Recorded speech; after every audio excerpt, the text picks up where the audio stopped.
Welcome to Pursuing Justice. I'm Harriet Hendel. Today, we are honored to have two very special guests, Jennifer Thompson and Katie Monroe.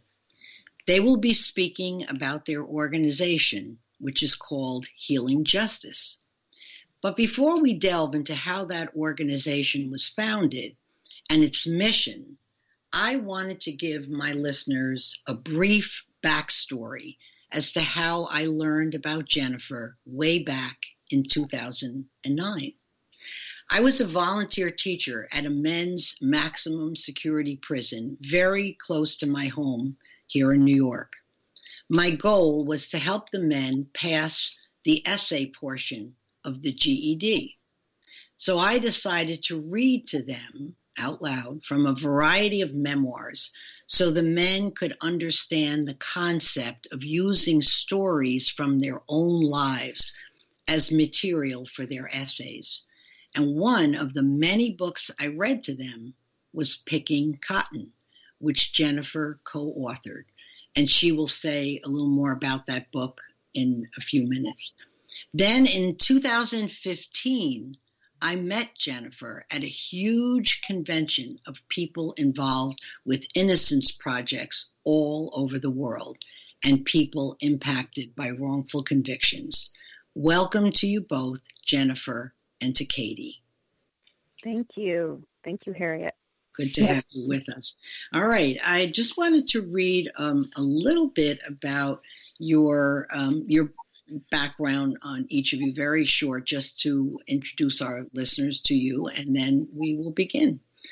Jennifer Thompson is the founder of Healing Justice and a crime survivor whose case resulted in a wrongful conviction and exoneration. Katie Monroe is the executive director of Healing Justice and is the family member of someone who was wrongfully convicted.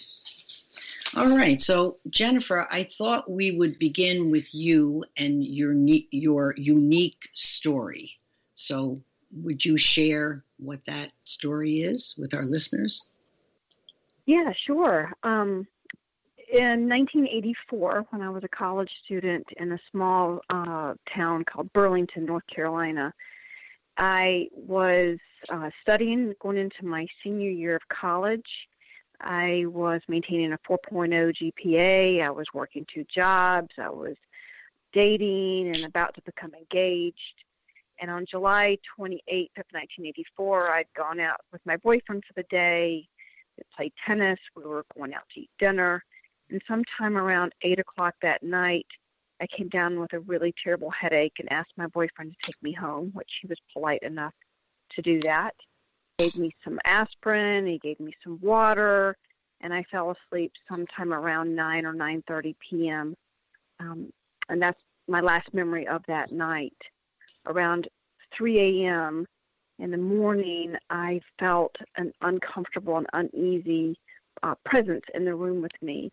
I lived alone, so of course hearing a noise inside my apartment was quite disconcerting. And as I struggled to kind of open my eyes, I felt something brush against my left arm. And I opened my eyes and looked to the left side of my bed and saw the top of someone's head crouched to the left side. I immediately asked who was there, and the man jumped up on my body and put a knife to my throat and told me to shut up or he would kill me. And in those brief second, as you're trying to figure out what's happening, it became very clear that I was under a great deal of a threat, that I was not going to get out of this unscathed. And when I told the person, please don't hurt me, you can take my car and my credit cards and my money, I won't call the police, he looked at me and said, I don't want your money.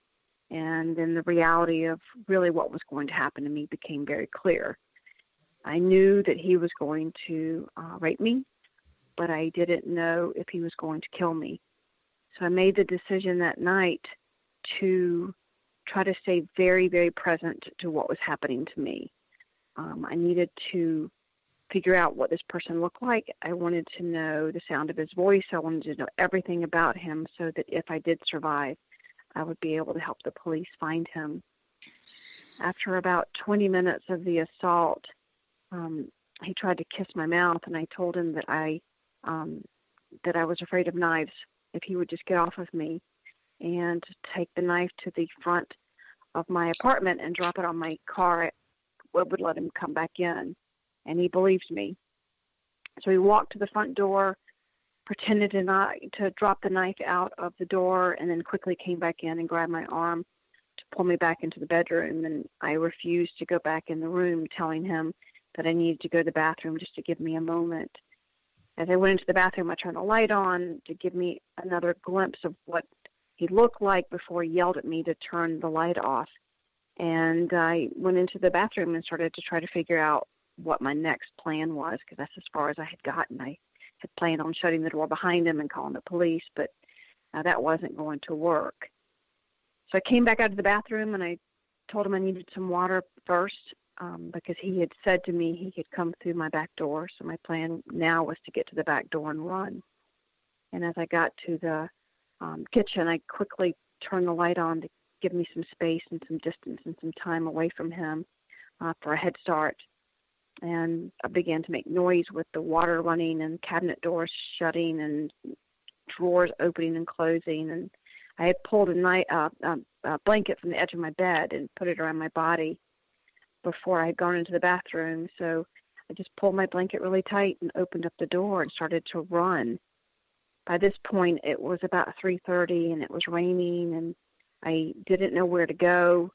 I thought I would go next door to my neighbor's house, and maybe he would let me in, but he was gone for the weekend. And as I looked over my right shoulder, I could see the rapist coming out of my apartment after me, and I knew that he was really angry. Mm.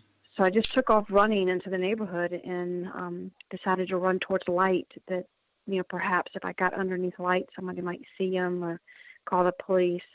So I landed in a carport where the light was on, and I didn't know who lived there, but I began to bang on the back door, and the neighbors who lived in the house came to the door and saw me, and it just happened to be one of the professors from the university who recognized me from being on campus, and they let me in. And they called 911, and the police came. The dogs tried to pick up the scent, but the rain had already washed that away, and that's when I was taken to the hospital for a rape kit to be done to collect the evidence. And it would be at the hospital that I would learn that he had left my apartment and gone to rape another woman less than a mile from my apartment.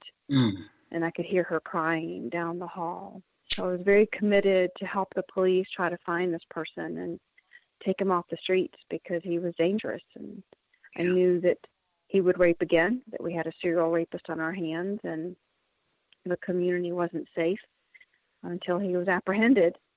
So the police asked me to, start describing this person, and I had gotten a very, very good look at him for quite a long period of time in close proximity under varying degrees of light. I'd memorized his clothing. I knew the shape of his face, and it was so clear that the police asked if I could help do a composite sketch, which of course I wanted to help with. So we did, and the composite sketch went to the newspapers. It ran in the newspaper, and within hours of it hitting the newsstands, calls were coming into the police department about who this person looked like. But the most important phone call was from a woman who told the police to take a look at a guy named Monroe, that she knew him. He lived not too far from my apartment. He worked very close to the apartment complex in a seafood restaurant. And she said that she had seen him on a bicycle outside of my apartment at 3 o'clock in the morning on the night of my assault, wearing the exact clothing that I had described my assailant wearing. So he was called in for questioning on August the 1st. I had been called to the police department to look at a photo array, which at that point they called 6-packs. It was 3 on top of 3. And of course they gave me, instructions to take my time, to not feel compelled to choose anybody. But I saw him, and it was number 3, and I picked up the photograph and initialed it, and the police officer said, "Good job, that's who we thought it had been."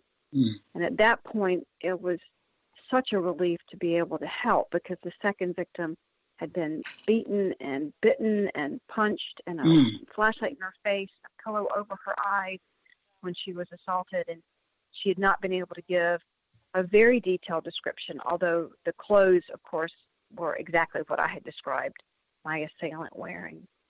So we knew that it was the same person, but she couldn't pick him out of a lineup. So again, the relief was just huge. I had been able to help the police. A week after the photographic lineup, I was called back down to the police department to look at a physical lineup.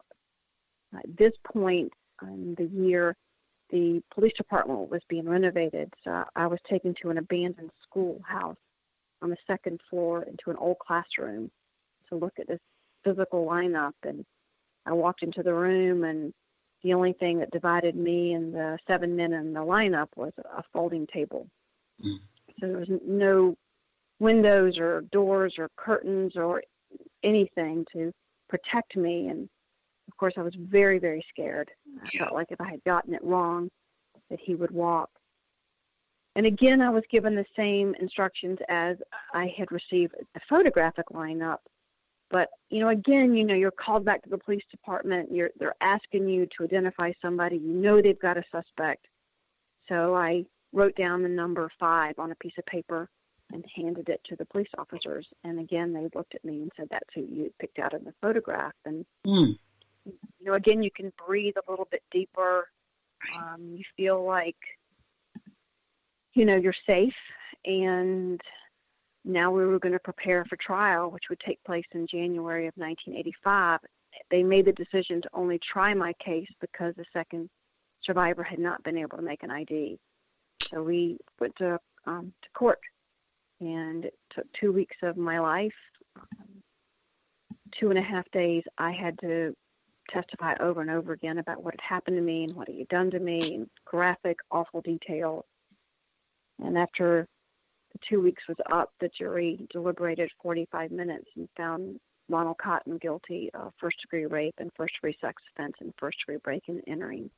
And he would be given life and 54 years. And it was really the first time I felt like I could live again, knowing that justice had been served and that somehow the streets of Burlington were safer now. And even though we hadn't been able to try the case with the second survivor, I felt like I'd gotten justice for her as well. Sure. So, then you're kind of tasked with this insurmountable job of trying to move forward and recover, which was really almost impossible. 1984, not different than today. People just don't talk to survivors and rape victims about trauma and recovery. So you're left really to figure out these things on your own, and I didn't do a very good job of it. I was really kind of living on a steady diet of drugs and alcohol and hate. And it just about did me in by the spring of 1985. And I somehow kind of climbed out of a very, very dark space and was able to graduate school, move away from North Carolina, came back the following year. And in 1987, the appellate court overturned the decision and called for a retrial, saying that Ronald Cotton had been claiming innocence all this time and that the jury should have been told that there had been a second victim who had not made an ID. So therefore, we had to go back to trial, retry it all over again, but this time with both myself and the second survivor. And fortunately, by 1987, she had come to the conclusion that